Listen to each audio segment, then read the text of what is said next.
Paula Carnell is a unique, inspiring, and captivating expert and speaker on health, wellness, and beekeeping. In her keynote speeches, she shares her journey of recovery from an incurable illness, which led to a career as a top international bee expert, honey taster, writer, trainer, and speaker. I started off as an artist, so I had a 20-year career painting, and within that career I published greeting cards. I used to exhibit at trade fairs, so wholesale. I had an art gallery, and I suppose I'd always learnt that one of the best ways to become a master at your skill is to teach. And I needed to understand more about bees, and so I was always aware of what I was learning, and I wanted to get to the bottom of what I knew and how I could justify what I intuitively felt was right when it came to beekeeping.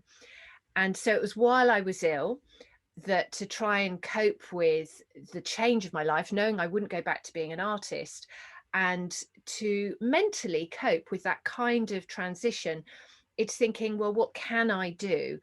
So turning it on its head, laying in bed, thinking, okay, well, I can't do this, can't do that, but I can meditate. So it's just changing your whole perspective on life. And one of the things I'd always felt I wanted to do was keep bees for no apparent reason. It was just like a calling. There was just this connection with bees. And I didn't know anybody who kept bees. I had never experienced it with grandparents or anything like that. It just came completely out of the blue. And so my husband bought me a beehive, and that's when it all started. Wow, that's so interesting. And so, what then led you to this life as an international bee expert, just from personal beekeeping to really sharing this all over the world? Well, once I had the beehive, my husband helped me find a mentor who would then put the bees in my hive and teach me how to keep bees. And because I was disabled, I wasn't able to go to any of the big groups. And I could just about muster enough energy once a week and get out either in the wheelchair or with my sticks out to the beehive and meet Chris, who was my mentor. And he taught me everything about beekeeping. So we had this season where he was showing me what he did and I would help where I could. And of course, I was asking questions all the time. And there were a couple of key things that really, I suppose, were the key change in my perspective on beekeeping and established or conventional beekeeping. And the first one is using smoke to calm the bees. And I knew that my body was in a state of stress. I was diagnosed with Ehlers-Danlos syndrome, which is where the connective tissue stops working.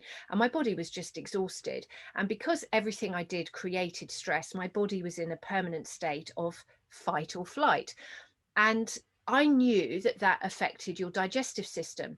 So when I asked, why do we use smoke when we open up a beehive? And the response was, and you read in all the books, it calms the bees. And I was thinking, well, how does it calm them? It's like, oh, well, they move away from the outside, so they stop attacking us and they go deep into the hive because they fill up their stomachs with honey because they feel that their hive is at risk, it's on fire, and they're making ready to escape. Well, to me, that's a fight or flight response. And so I was thinking, oh my goodness me. And with conventional beekeeping, you're opening up the hive once a week. And so they're having this stress once a week. And so they must be, it would automatically be triggering the response the moment they see anybody in white with a veil and a smoker coming towards the hive. Or so I just thought this was horrific. So I started to look into alternatives and thinking, well, how can we do that? Well, one of the things that was quite useful was I was dreadful at keeping my smoker alight. I just could never keep it alight. So I started working with the bees without using smoke, purely because I just couldn't get the smoker to work. And once you've taken off the lid and you're in there, you've just got to carry on and be as quick as you can. So I'd started working without the smoke. And then I did some research and I heard about spraying water. And now what I do is I actually spray lavender water, and I cover my hands in lavender oil I spray myself and my bee team, we spray ourselves with lavender water so that as we're approaching the hive, we have a lovely relaxing aroma that, you know, will help calm the bees. The other reason for using smoke is that it masks the pheromones that the bees release when they feel they're under attack. So what happens is that the bees who can see you're opening up the hive and are quite terrified, they their pheromone they release is not picked up by the other bees in the hive. So you're not going to suddenly get 50,000 bees coming out. So that's the other reason for using smoke. But you're masking a pheromone that is a result of a fight or flight response. So I really feel quite strongly that smoke is not the way we should be treating our bees, particularly in the UK. The other thing that really upset me was that when we took the honey at the end of the season, and of course I was so excited, we had all this honey, £140 from one hive, which is actually quite an extraordinary harvest at any time.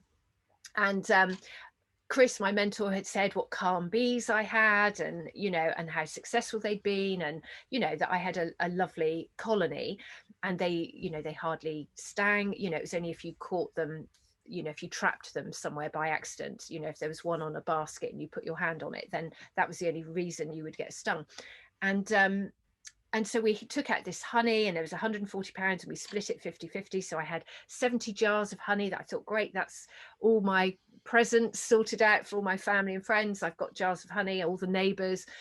And then the next time we visited the hive, he had this big pack of fondant, sugar fondant. And I was like, what's that for? And he said, we have to feed the bees. And I was just horrified. It had not occurred to me that by taking all that honey, we were taking their food and replacing it with sugar.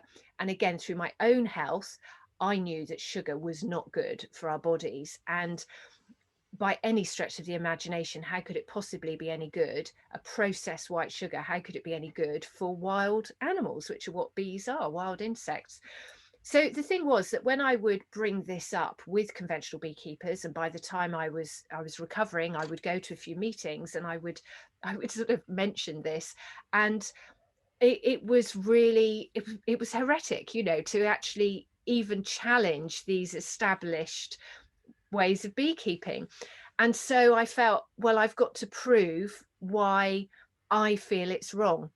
And so that's when I started this quest of looking into the research on bee health. And it was amazing because there is so much research. It's almost like there's more research on bee health than there is on human health. And I couldn't believe the realms and realms, and it continues now, of the effects of our environment on bee health, on bee nutrition, on their nervous system, the various diseases bees get. There's just so much research out there. And what I'm loving is that now the research is becoming more mainstream. And so the whole thought of no longer using chemicals inside hive, not feeding sugar, why some bees would need sugar and others wouldn't, it's all becoming more mainstream. So I had to become an expert to justify what I felt was right. And it's that listening to your gut instinct, but then being able to prove it.